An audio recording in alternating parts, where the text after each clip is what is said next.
નમસ્કાર મિત્રો, આજે થઈ છે 1 નવેમ્બર અને વાર થયો છે શનિવાર અને આપણે અત્યારના સાંજથી લઈને મોડી રાત્રિ સુધીના તાજા હવામાન સમાચાર જાણીએ તો મિત્રો જાણી લેજો કે અરબ સાગરનું ડિપ્રેશન આખરે સૌરાષ્ટ્રના એકદમ કાંઠા નજીક આવી ચૂક્યું છે અને જાણીશું કે આ સિસ્ટમના કારણે અત્યારે જ મિત્રો લાઈવ ગુજરાત રાજ્યના કયા વિસ્તારની અંદર ખાબકી રહ્યો છે વરસાદ। હવામાનની અત્યારની અમે તમને લેટેસ્ટ માહિતી આપીશું, જેમાં અત્યારે ગુજરાતમાં આગામી 3 કલાકની અંદર ગુજરાતના કયા જિલ્લામાં વરસાદની સંભાવના છે। અત્યારે મોટી સિસ્ટમને લઈને અપડેટ સામે આવી છે। આ અરબ સાગરમાં આવેલું મિત્રો ડિપ્રેશન અત્યારે શું કઈ દિશા તરફ છે, કારણ કે મોટો વળાંક લઈ રહી છે આ ડિપ્રેશન। અત્યારે તેનો માર્ગને લઈને મોટા ફેરફારો સામે આવ્યા। રાજ્યમાં મિત્રો હજુ પણ 24 કલાક નહીં પરંતુ 2 નવેમ્બર 3 નવેમ્બરના રોજ પણ જાણીશું કે ગુજરાત રાજ્યના કયા વિસ્તારમાં માવઠા થવાની સંભાવના રહેશે। તો આ સાથે મિત્રો આજે સાંજથી લઈને બીજી તરફ 2 નવેમ્બર 3 નવેમ્બરે હવામાન નિષ્ણાંત એવા અંબાલાલ પટેલે મિત્રો હવે પછી નવેમ્બરમાં ફરી ક્યારે આવી શકે છે માવઠા, જેને લઈને મિત્રો શિયાળા ઠંડીને લઈને લાંબા ગાળાની આગાહી અંબાલાલ પટેલે વ્યક્ત કરી છે। આ તમામ અપડેટો જાણતા પહેલાં તમે અમારી ગુજ્જુ વેધર યુટ્યુબ ચેનલ ઉપર નવા છો તો ખાસ મિત્રો ચેનલને સબસ્ક્રાઈબ કરી દેજો। સૌથી પહેલાં મિત્રો હાલ સક્રિય સિસ્ટમ અંગે આપણે માહિતી મેળવી લઈએ તો અત્યારે તમે જોઈ શકો છો ગુજરાતનું ઉપગ્રહ ઉપરથી સેટેલાઇટ ઇમેજ બતાવવામાં આવી રહ્યું છે, જેમાં મિત્રો સૌરાષ્ટ્રના ખાસ કરીને જેમાં પણ પોરબંદર જૂનાગઢથી આશરે 150 કિલોમીટરના અંતર ઉપર સિસ્ટમ મિત્રો આવી પહોંચી છે। ગઈકાલે તે 260 કિલોમીટરના અંતર પર હતી, અત્યારે એકદમ કાંઠા નજીક આવી છે અને આ સિસ્ટમના કારણે સૌરાષ્ટ્રમાં પાછલી 24 કલાકથી ક્યાંક ભાગોમાં તો ધોધમાર વરસાદ તો અમુક વિસ્તારોમાં પણ ભારે માવઠા થયા હોય તેવા આંકડા સામે આવ્યા છે, જેમાં મિત્રો રાત્રિ દરમિયાન આજે જામનગર, દ્વારકા, પોરબંદર આ સાથે મિત્રો તમે જોઈ શકો છો પોરબંદરના પણ ઘણા બધા વિસ્તારોમાં કમોસમી વરસાદથી મગફળીના પાથરા પલળી ગયા હોય તેવા દ્રશ્યો સામે આવ્યા। એટલું જ નહીં, ભાવનગર, અમરેલી, ગીર સોમનાથમાં તો ફરી એકવાર મેઘરાજા મન મૂકીને વરસી રહ્યા છે, જેમાં ભાવનગરમાં છેલ્લા 24 કલાકમાં તળાજાના કેટલાક ગ્રામીણ પંથકોમાં 4 ઇંચ સુધીનો વરસાદ જોવા મળ્યો। ત્યાં ગામડાઓમાં આવેલા જે નદીઓ છે ત્યાં ઘોડાપૂરની સ્થિતિ આવી હોય તેવા દ્રશ્યો સામે આવ્યા। નદી નાળાઓ છલકાણા છે, અનેક ગામો સંપર્ક વિહોણ બન્યા તેવા સમાચાર। એટલું જ નહીં, છેલ્લી 24 કલાકમાં અમરેલીમાં પણ સૌથી વધુ 3.5 ઇંચ સુધીનો વરસાદ પડ્યો હતો। બીજી તરફ ભાવનગરના બગડાણા આજુબાજુના ગ્રામીણ વિસ્તારોમાં પણ 4 ઇંચ વરસાદ પડ્યો। ગીર સોમનાથના ઉના લાગુના વિસ્તારોની સાથે સાથે તમે જોઈ શકો છો અમરેલીના પણ ઘણા બધા વિસ્તારોની અંદર ઘણા બધા ગ્રામીણ વિસ્તારોમાં નદી નાળાઓ છલકાના છે। અત્યારે મિત્રો તમે ગુજરાત રાજ્યનું જે સેટેલાઇટ પિક્ચર રજૂ થયું છે તમે જોઈ શકો છો। ખાસ મિત્રો મધ્ય ગુજરાતના પણ ઘણા બધા ભાગો છે ત્યાં પણ અમદાવાદના વાતાવરણમાં પલટો આવ્યો છે। બોટાદમાં પણ મિત્રો કેટલાક વિસ્તારોમાં તમે જોઈ શકો છો કમોસમી વરસાદ। સુરેન્દ્રનગરથી માંડીને આમ તો મિત્રો પૂર્વ ગુજરાત, મધ્ય પૂર્વ ગુજરાતના ભાગોથી લઈને દક્ષિણ ગુજરાતના વાતાવરણમાં પણ છેલ્લી 24 કલાકમાં જોવા મળ્યો છે કમોસમી વરસાદ। અત્યારે હવે પછીની કલાકોમાં મિત્રો આ સિસ્ટમ તેનો માર્ગને આધારિત વરસાદ આપવાની છે। આપણે જાણીશું કે કઈ દિશા તરફ આ વરસાદી સિસ્ટમ ફંટાશે। આ સિસ્ટમ આજે મિત્રો રાત્રિ સુધીમાં સૌરાષ્ટ્રના દરિયાઈ કાંઠે ત્રાટકવાની હતી, પરંતુ અત્યારે આ સિસ્ટમ પોતાનો માર્ગ બદલતી હોય તેવા દ્રશ્યો સામે આવ્યા। કયા વિસ્તાર તરફ આ વરસાદી સિસ્ટમ આગળ વધશે હજુ પણ મિત્રો જેમાં કચ્છના વિસ્તારોમાં પણ વરસાદની સંભાવના, માવઠાની સંભાવના છે।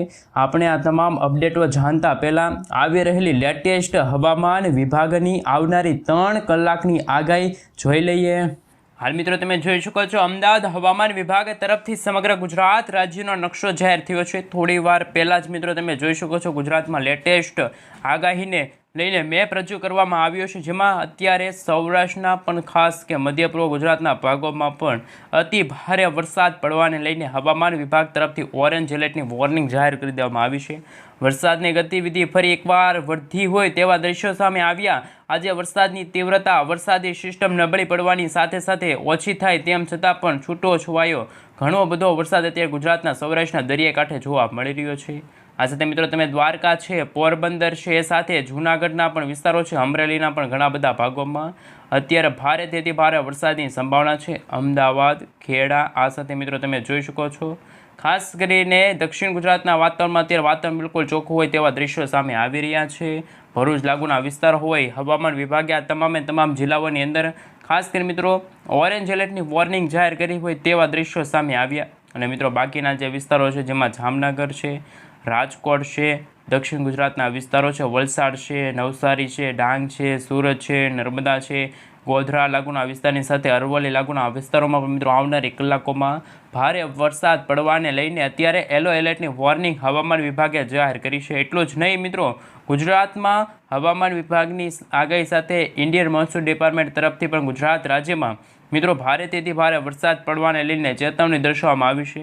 આપણે ગુજરાતમાં અત્યારે જે મિત્રો યલો એલર્ટની ચેતવણી આપી છે એમના વિશે વાત કરીએ. હાલ મિત્રો તમે જોઈ શકો છો, ભારત મોસમ વિજ્ઞાન વિભાગ તરફથી અત્યારે સમગ્ર ગુજરાત રાજ્યનો નકશો જાહેર થયો છે. હાલ મિત્રો તમે જોઈ શકો છો, અત્યારે સમગ્ર ગુજરાત રાજ્યના વાતાવરણમાં પલટો આવ્યો તેવા દ્રશ્યો સામે આવ્યા, જેમાં મિત્રો હાલ સૌરાષ્ટ્રના દરિયાકાંઠે અત્યારે ભારેથી ભારે વરસાદની શક્યતા રહેલી છે. હવે મિત્રો આપણે જાણીશું કે જે વિન્ડી એપ્લિકેશનના માધ્યમથી કે સમગ્ર ગુજરાત રાજ્યનું વાતાવરણ કેવું જોવા મળ્યું છે, આગામી કલાકોને લઈને શું દ્રશ્યો સામે આવશે એમને લઈને લેટેસ્ટ હવામાન વિભાગની આગાહી સામે આવી છે. હાલ મિત્રો તમે જોઈ શકો છો, અત્યારે સૌરાષ્ટ્રના દરિયાકાંઠે ભારેથી ભારે વરસાદ જોવા મળશે.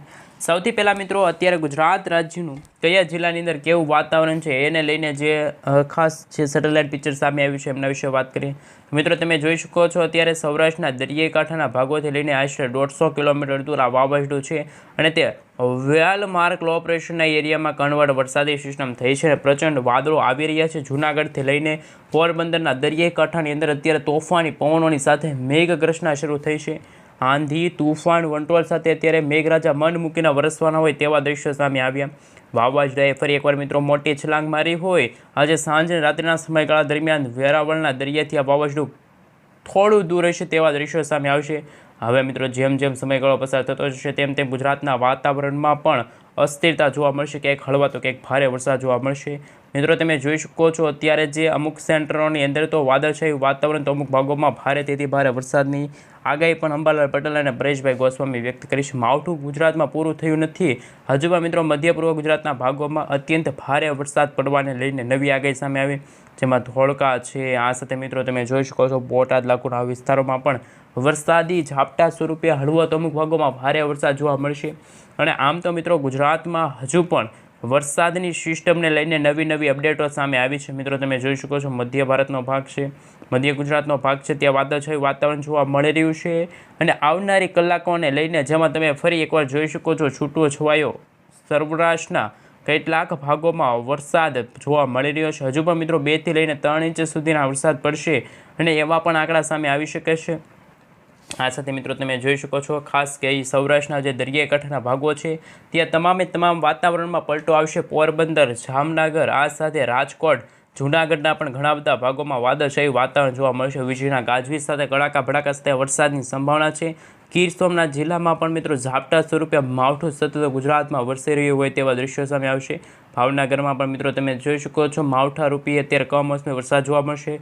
પશ્ચિમી સૌરાષ્ટ્ર, જેમાં પણ મોરબી લાગુના વિસ્તારોમાં, આજુબાજુના વિસ્તારોમાં પણ હળવો તો અમુક ભાગોમાં ભારે વરસાદ જોવા મળશે. આજે સાંજથી લઈને રાત્રિના સમયગાળા દરમિયાન વીજળીના ગાજવીજ સાથે કડાકા ભડાકા સાથે અત્યંત ભારે વરસાદની સંભાવના જોવા મળશે.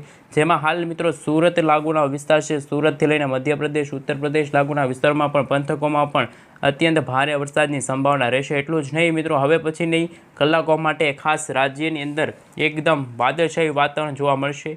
સાથે સાથે મિત્રો તમે જોઈ શકો છો, ક્યાંક હળવો તો ક્યાંક ભારે વરસાદ જોવા મળશે. છેલ્લી ઘણી બધી કલાકથી જ ગુજરાતમાં મિત્રો 24 કલાકની અંદર જો વાત કરવામાં આવે તો કયા વિસ્તારની અંદર વરસાદની માત્રા વધુ છે, જેમાં મિત્રો અમુક ભાગોમાં તો તડકા સાથે વાદળછાયું વાતાવરણ જોવા મળી રહ્યું છે. હાલ મિત્રો તમે જોઈ શકો છો કે રાજ્યની અંદર હજુ પણ સૌરાષ્ટ્રના ખાસ કરીને જિલ્લાઓની અંદર પણ ભારે વરસાદની સંભાવના રહેશે. એટલું જ નહીં, કચ્છના પણ ઘણા બધા વાતાવરણમાં અસ્થિરતા જોવા મળશે. અમે તમને મિત્રો અત્યારે જે સેટેલાઇટ પિક્ચરના માધ્યમથી જે ખાસ કે ગુજરાત રાજ્યનું જે નકશાને લઈને જે વાવાઝોડાને લઈને જે આગાહી સામે આવી છે એમના વિશે વાત કરીએ. આ સાથે મિત્રો આવતીકાલે 2 તારીખના રોજ પણ ગુજરાતના ઘણા બધા વાતાવરણમાં અસ્થિરતા જોવા મળશે. ફરી એકવાર વાદળછાયું વાતાવરણ જોવા મળશે અને આજે રાત્રિના સમયગાળાથી જ દક્ષિણી સૌરાષ્ટ્રના ભાગોમાં આ સાથે મિત્રો તમે જોઈ શકો છો ગાંધીધામ આજુબાજુના વિસ્તારોમાં, મોરબી આજુબાજુના વિસ્તારોમાં પણ વીજળીના ગાજવીજ સાથે કડાકા ભડાકા સાથે ધોધમાર વરસાદ જોવા મળશે. મિત્રો તમે જોઈ શકો છો સુરેન્દ્રનગર આજુબાજુનો વિસ્તાર છે ત્યાં પણ મેઘગર્જના શરૂ થઈ હોય અને આવતીકાલે પણ વહેલી સવારથી જ ગુજરાતના ઉત્તર ગુજરાત, મધ્ય પૂર્વ ગુજરાતના વાતાવરણમાં પલટો આવશે. કચ્છના પણ ઘણા બધા ભાગો છે ત્યાં છૂટાછવાયેલા વિસ્તારોમાં, સૌરાષ્ટ્રના પણ દક્ષિણ ગુજરાતના ભાગોમાં વાદળછાયું વાતાવરણ જોવા મળશે. હળવો તો અમુક ભાગોમાં ભારે વરસાદ, માવઠારૂપી વરસાદ છે જોવા મળશે. અમને લઈને પણ અંબાલાલ પટેલ અને પરેશભાઈ ગોસ્વામીની નવી આગાહી સામે આવશે ગુજરાતમાં. તમે જોઈ શકો છો હાલ મિત્રો જે રીતે ક્લાઉડ એટલે કે વાદળછાયું વાતાવરણ જોવા મળી રહ્યું છે બનાસકાંઠા, પાટણ, સાબરકાંઠા, બનાસકાંઠાથી લઈને મિત્રો તમે જોઈ શકો છો હજુ પણ સૌરાષ્ટ્ર ઉપર પણ 2 નવેમ્બરની આસપાસ વાદળિયું વાતાવરણ જોવા મળશે. મિત્રો ભાવનગર, અમરેલી, ગીર સોમનાથ આ સાથે અન્ય દરિયાઈ કાંઠાના જે વિસ્તારો છે ત્યાં પણ મિત્રો તડકાનો માહોલ જોવા મળશે. જરા અમુક વિસ્તારોમાં મિત્રો વધઘટ વાતાવરણમાં જોવા મળશે. માવઠારૂપી ઝાપટા સ્વરૂપે કમોસમી વરસાદ જોવા મળશે અને આગામી 3 તારીખ સુધી ગુજરાતમાં હજુ પણ વરસાદની આગાહી યથાવત રહેશે. સિસ્ટમની અંદર મિત્રો ખાસ તમે જોઈ શકો છો અત્યારે હાલ દ્વારકા છે, દ્વારકાથી આ વાવાઝોડું આગળ વધશે અને 3 તારીખ આસપાસ પણ મિત્રો વરસાદની શક્યતા અને ભારેથી અતિ ભારે વરસાદની આગાહી પણ સામે આવી છે. માવઠારૂપી મિત્રો આ કમોસમી વરસાદ ગુજરાતમાં જોવા મળશે. એમને લઈને અત્યારની લેટેસ્ટ આગાહી સામે આવી છે. હવામાન વિભાગના જણાવ્યા અનુસાર આજે સાંજ અને રાત્રિના સમયગાળા દરમિયાન વીજળીના કડાકા ભડાકા સાથે ગુજરાતમાં અત્યંત ભારે વરસાદ પડવાને લઈને નવી આગાહી સામે આવી છે. મિત્રો અરબી સમુદ્રવાળી જે સિસ્ટમ હતી એ નબળી તો પડી છે, પરંતુ બંગાળની ખાડીવાળું જે વરસાદી સિસ્ટમનું જે માળખું હતું મોન્થા નામનું વાવાઝોડું એ અત્યારે હાલ લો પ્રેશરના એરિયામાં અત્યારે પૂર્વીય ભારતના ભાગોમાં છે અને ગુજરાત નજીક અત્યારે હાલ વેલમાર્ક લો પ્રેશરવાળી વરસાદી સિસ્ટમ છે. આમ 2 વરસાદી સિસ્ટમ સક્રિય હોવાના કારણે ગુજરાતમાં હજુ પણ આગામી 5 તારીખ સુધી હળવા તો અમુક ભાગોમાં ભારે વરસાદ જોવા મળશે. અમુક ભાગોમાં વીજળીના ગાજવીજ સાથે કડાકા ભડાકા સાથે ધોધમાર વરસાદ જોવા મળશે અને અત્યારે સૌરાષ્ટ્રના દરિયાકાંઠે પણ, જેમાં દ્વારકાના દરિયાકાંઠે અત્યારે 55થી લઈને 65 કિલોમીટર પ્રતિ કલાકની ઝડપે તોફાની પવનો ફૂંકાઈ રહ્યા છે, જ્યારે જોટાના પવનો 75 કિલોમીટર પ્રતિ કલાકની ઝડપે જોટાના પવનો છે એ ફૂંકાઈ રહ્યા હોય તેવા દ્રશ્યો સામે આવ્યા. હજુ પણ મિત્રો ગુજરાતમાં છે વરસાદની આગાહી છે, જેમાં અત્યારે દ્વારકાના દરિયાઈ કાંઠે અત્યારે હવામાન વિભાગ તરફથી ઓરેન્જ એલર્ટ વોર્નિંગ જાહેર કરી દેવામાં આવી છે, કારણ કે એ વરસાદી સિસ્ટમ વેલમાર્ક લો પ્રેશરના એરિયામાં છે ને વેલમાર્ક લો પ્રેશરના એરિયામાં છે ને જેના કારણે આગામી 5 દિવસ સુધી માછીમારોને હજુ પણ દરિયો ન ખેડવા સાવચેત રહેવા માટે અપીલ છે કે જે હવામાન વિભાગે વ્યક્ત કરી છે. તો ખાસ ચેનલ ઉપર નવા છો તો ખાસ વિડીયોને લાઇક કરી ચેનલને સબસ્ક્રાઇબ કરવાનું ના ભૂલતા. અને તમે જ્યાં રહો છો એ વિસ્તારની અંદર અત્યારે કેવું વાતાવરણ છે ખાસ નીચે કોમેન્ટ બોક્સમાં કોમેન્ટ કરીને જરૂરથી જણાવી આપજો.